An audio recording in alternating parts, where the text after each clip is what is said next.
단백질을 먹어도 근력이 늘지 않는 이유가 따로 있습니다. 여러분이 알고 계신 그 방법으로는 60대 이후의 근육은 회복되지 않습니다. 이 질문은 진료실에서 상담을 하다 보면 가장 자주 마주치게 되는 이야기입니다. 단백질도 먹고 운동도 하는데 왜 힘이 계속 빠질까요? 문제는 노력의 부족이 아니라 몸이 단백질을 받아들이는 방식이 이미 달라졌다는 데 있습니다. 많은 분들이 계단을 오를 때 난간을 꼭 잡게 되고 의자에서 일어날 때 팔걸이에 의지하게 되죠. 병뚜껑을 돌리는 것도 예전 같지 않고 장을 보고 나면 팔이 저려서 중간에 쉬어야 하고요. 그런데 병원에 가면 나이에 비해 건강하세요라는 말만 듣고 돌아오십니다. 왜 그럴까요? 근력 저하의 원인을 단순히 나이로만 생각하시는데 실제로는 그게 아닙니다. 60대 이후 근력이 떨어지는 진짜 이유는 3가지 생물학적 변화가 동시에 일어나기 때문입니다.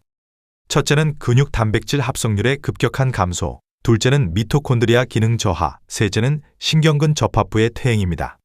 이 3가지를 이해하지 못하면 아무리 단백질을 먹어도 아무리 운동을 해도 근력은 회복되지 않아요.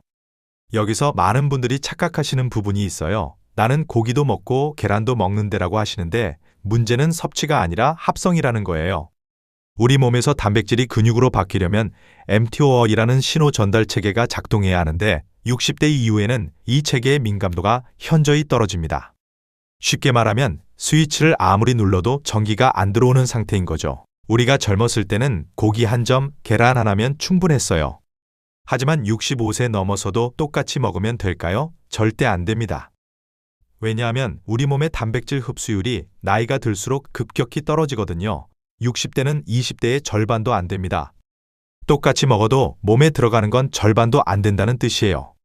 대한재활의학회에서 발표한 연구 결과를 보면 60대 이상 성인의 근육 단백질 합성률은 30대의 30%밖에 안 됩니다. 같은 양의 단백질을 먹어도 실제로 근육으로 만들어지는 양은 3분의 1밖에 안 된다는 뜻이에요. 그런데 더 심각한 건 이 합성률이 단백질 섭취량만으로는 올라가지 않는다는 겁니다. 예를 들어 볼게요. 여러분 점심에 삼겹살 한 접시 드시고 오늘 단백질 챙겼다 하고 안심하시는 분들 많으시죠? 그런데 삼겹살 100g에 들어있는 단백질이 얼마나 될까요? 고작 17g이에요. 거기다 포화지방이 엄청 많아서 오히려 염증을 늘려 근육 회복을 방해해요. 그럼 닭가슴살은 어떨까요?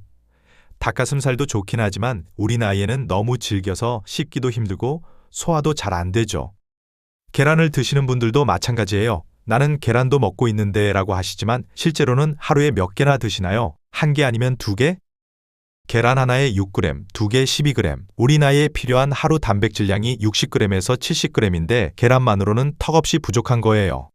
미국 노화연구소에서 10년간 추적 관찰한 연구가 있어요. 60대 이상 성인 2,500명을 대상으로 했는데 근력을 유지하거나 오히려 증가시킨 그룹에게는 공통점이 있었습니다.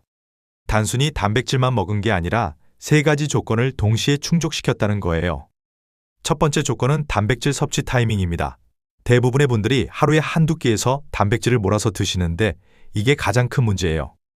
60대 이후 근육은 한 번에 처리할 수 있는 단백질 양이 제한되어 있거든요. 한 끼에 50g을 드셔도 실제로 근육으로 가는 건 15g 정도밖에 안 됩니다. 나머지는 그냥 에너지로 쓰이거나 배출되는 거예요. 연구에서 확인된 가장 효과적인 방법은 하루 3끼에 20에서 25g씩 나눠서 드시는 겁니다.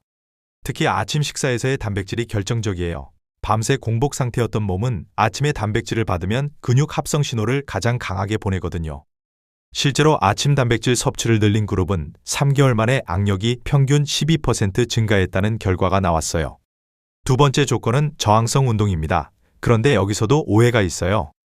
많은 분들이 걷기만 하시는데 걷기는 심폐기능에는 좋지만 근력 증가에는 거의 도움이 안 됩니다.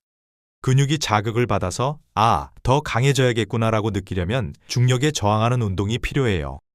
대한정형외과학회 가이드라인에 따르면 60대 이상은 주 23회, 각 근육군당 812회 반복할 수 있는 정도의 무게로 저항 운동을 해야 합니다. 무게는 중요하지 않아요. 본인이 8번째쯤 됐을 때 힘들다라고 느껴지는 정도면 충분합니다. 이게 근육에 신호를 보내는 최소한의 자극이거든요. 제가 진료실에서 자주 보는 패턴이 있어요. 단백질도 드시고 운동도 하시는데 근력이 안 늘어나는 분들의 공통점은 운동 강도가 너무 약하다는 겁니다. 가볍게 팔은 들기, 가볍게 다리 들기, 이런 건 혈액순환에는 도움이 되지만 근육 합성에는 자극이 안 돼요. 근육은 생존을 위해서만 만들어지거든요. 이 정도 힘이 필요하구나라는 신호를 줘야 비로소 근육을 만들기 시작합니다. 세 번째 조건이 가장 중요한데 이건 거의 모든 분들이 놓치고 계세요.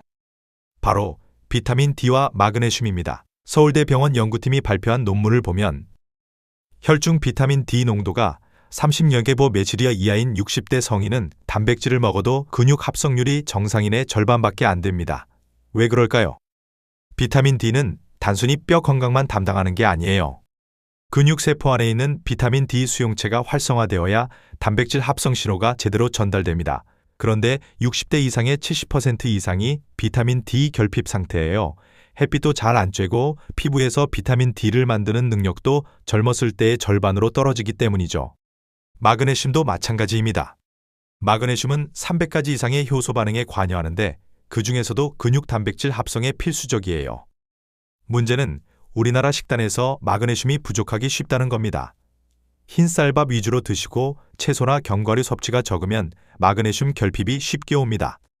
실제로 제가 진료하는 환자분들 중에 혈액 검사를 해보면 거의 대부분이 비타민 D와 마그네슘 수치가 낮아요.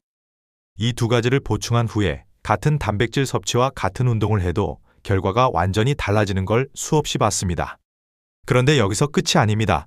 또 하나 중요한 게 있어요. 바로 인슐린 저항성입니다. 60대 이후 근력이 떨어지는 분들을 보면 상당수가 혈당 조절에 문제가 있으세요. 당뇨까지는 아니어도 공복 혈당이 100 이상이거나 식후 혈당이 140 이상으로 올라가는 분들이 많습니다. 혈당이 높으면 왜 근력에 문제가 될까요? 인슐린은 단백질을 근육으로 운반하는 역할도 하거든요. 인슐린 저항성이 생기면 단백질을 먹어도 근육으로 가지 못하고 혈액 속에 떠다니다가 간이나 지방으로 가버려요. 그래서 단백질을 아무리 먹어도 근육은 안 늘고 오히려 뱃살만 늘어나는 겁니다. 대한당뇨병학회 연구에서도 확인됐어요. 인슐린 저항성이 있는 60대 성인은 같은 운동을 해도 근력 증가폭이 정상인의 40%밖에 안 됩니다. 그만큼 혈당 관리가 중요하다는 거죠. 혈당을 안정화시키는 가장 확실한 방법은 정제 탄수화물을 줄이고 식사 순서를 바꾸는 겁니다. 채소를 먼저 드시고 그 다음에 단백질, 마지막에 탄수화물 순서로 드시면 혈당 스파이크를 막을 수 있어요. 이렇게만 해도 인슐린 감수성이 개선되면서 단백질이 근육으로 가는 효율이 눈에 띄게 좋아집니다. 실제로 이 방법을 적용한 분들은 2에서 3주 안에 식후 졸음이 줄어들고 한 달 후부터는 체력이 달라지는 걸 느끼세요. 그럼 이제 구체적으로 뭘 어떻게 해야 하는지 정리해 드릴게요. 아침에 일어나서 가장 먼저 할 일은 물 한 컵 마시는 겁니다. 밤새 탈수된 상태에서는 단백질 합성이 잘 안 되거든요. 물을 마신 후 30분 안에 아침 식사를 하세요. 계란 2개나 두부, 반모 또는 생선 한 토막 정도로 25g의 단백질을 챙기는 겁니다. 점심과 저녁도 마찬가지예요. 매 끼니마다 손바닥 크기만큼의 단백질 반찬을 드세요. 고기, 생선, 계란, 두부 뭐든 좋습니다. 중요한 건 양이 아니라 규칙성이에요.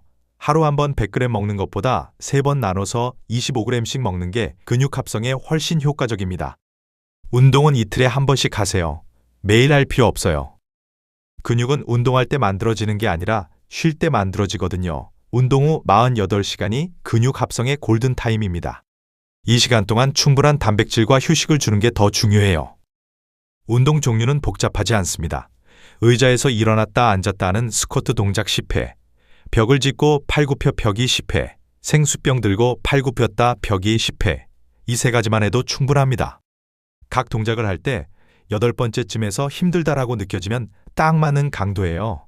10번이 너무 쉬우면 무게를 늘리시고 너무 힘들면 횟수를 줄이세요. 비타민 D는 하루 2000원 IU 이상 보충하시고 가능하면 오전 10시에서 오후 2시 사이에 팔다리를 햇빛에 15분 정도 노출하세요.